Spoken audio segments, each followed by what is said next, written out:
তারাবিতে 4 রাকাত শেষে একটি দোয়া পড়া হয় এবং মোনাজাতে একটি দোয়া পড়া হয়, এই দুটি দোয়া কতটুকু সহিহ দোয়া করে জানাবে? খুবই গুরুত্বপূর্ণ প্রশ্ন।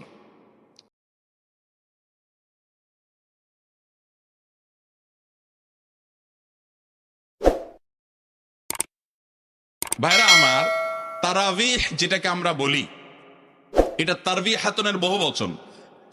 এই শব্দটি মূলত, এই সালাতটিকে মূলত তারাবি বলা হয় এই জন্য যে তারাবিহ এর মানে হলো যেটা আরাম করে করে পড়া হয়। যেটা কি করে করে পড়া হয় ভাই? আরাম করে করে পড়া হয়। 4 রাকাত পর পর যে আমরা বসে থাকি, এই বসাটাও এটা এই জন্য যাতে একটু রেস্ট হয়। এটা কোনো আবশ্যক না, না বসলেও কোনো অসুবিধা নেই।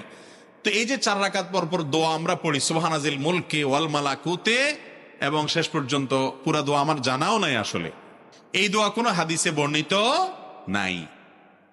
মুক্তাদি বেচারার তো কোনো ডিউটি নাই, তারাবিতে কোনো ডিউটি আছে? হাফেজ সাহেবরা তুফান মিল পড়ে যাচ্ছে, সে তো দাঁড়ায় রয়েছে পিছনে, কোনো কাজ আছে তার?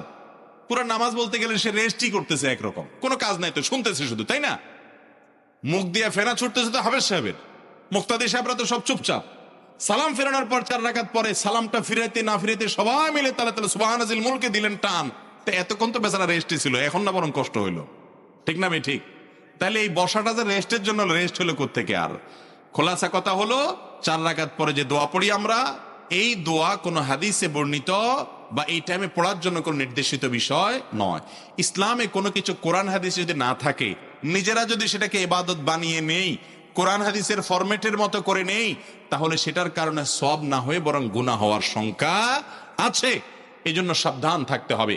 4 রাকাত পরে কোনো দোয়ার শিক্ষা ইসলাম দেয়নি আমাদেরকে, কোরআন হাদিস দেয়নি। আপনি কেন ওটা বানিয়ে পড়বেন? আমাদের অনেক যুবকরা আছে, যুবক তারাবি পড়ে না। কিরে বাবা, কেন তারাবি পড়তে যাস না? হুজুর এখন ওই যে তারাবির দোয়া মুখস্থ করতে পারিনি। আছে না নাই? অতএব এই সমস্ত ভুলভ্রান্তি থেকে আমাদেরকে বেরিয়ে আসতে হবে। আবার তারাবির এই 4 রাকাত পর পর যেরকম দোয়া আছে, একইভাবে ওই মুনাজাতের জন্য আবার একটা দোয়া, ইয়া মুজির ইয়া মুজির ইয়া মুজির, সাত শেষে দেয় আর কি। কোরআন হাদিস গেটে আমরা তো কোথাও পাই নাই যে হাফেজ সাহেবরা পড়েন, কোথাও পাইছেন একটু দেখাই দিলে আমরাও করতে পারি, নাই তো কোথাও। বুঝতে পারছেন কথা? তো এগুলো ইসলামের নামে কোনো কিছু যখন নিজেরা বানিয়ে নিব এবং ইবাদতের ফরম্যাট তৈরি করব, সেটা বেদাত হবে। মনে রাখবেন, টাকা না থাকলে এমনে চান দোকানদার চাইলে দিয়ে দিতে পারে, কিন্তু জাল টাকা দিলে মায়ের একটাও নিচে পড়বে না। আমল নাই, আল্লাহর কাছে বললেন আল্লাহ আমল বেশি করতে পারি না, যা পারছি, আল্লাহ চাইলে মাফ করে জান্নাত দিতেও পারেন। কিন্তু নকল আমল করছেন, ইসলামের নামে ভেজাল জিনিস নিয়ে গেছেন, খবর আছে, বেদাত করলে জাহান্নাম ঠিকানা। অতএব আল্লাহ তাআলা আমাদেরকে বেদাত থেকে বেঁচে চলার তৌফিক দান করুন।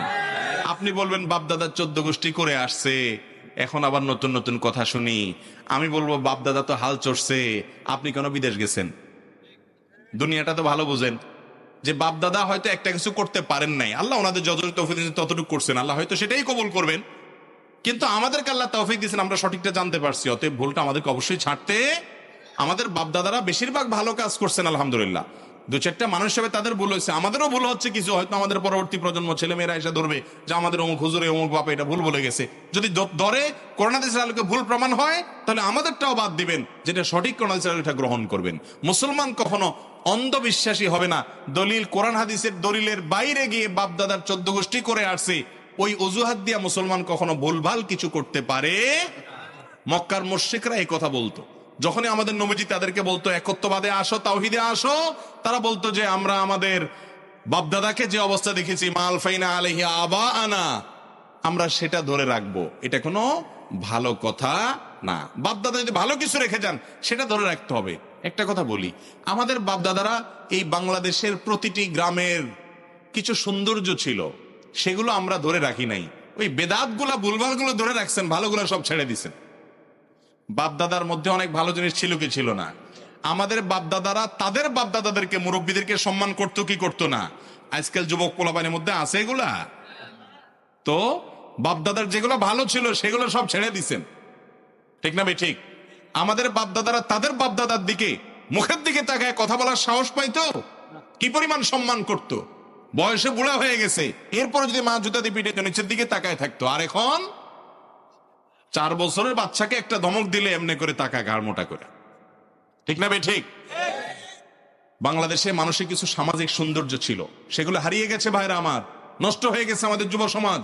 তারা বকে যাচ্ছে। অতএব বাপ দাদার ভালোগুলোকে আমরা ধারণ করে রাখবো ইনশাআল্লাহ। তবে তাদের ভুলভাল কিছু থাকলে, তারা মানুষ ছিলেন, বলে উঠবে না, সেগুলো আমরা গ্রহণ করব না।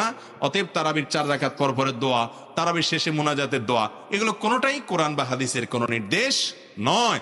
আমরা তারাবির পর 4 রাকাত পর রেস্ট পেলে আমরা ওই টাইমে বসে চা খাইতে পারি, পানি খাইতে পারি, বসে থাকতে পারি, জিকির করতে পারি, এটা আমাদের ব্যাপার। কিন্তু এটা দোয়া বানায় নিব যেটা পড়তে হবে সবাই আবার সুরে সুরে তালে তাল মিলিয়ে।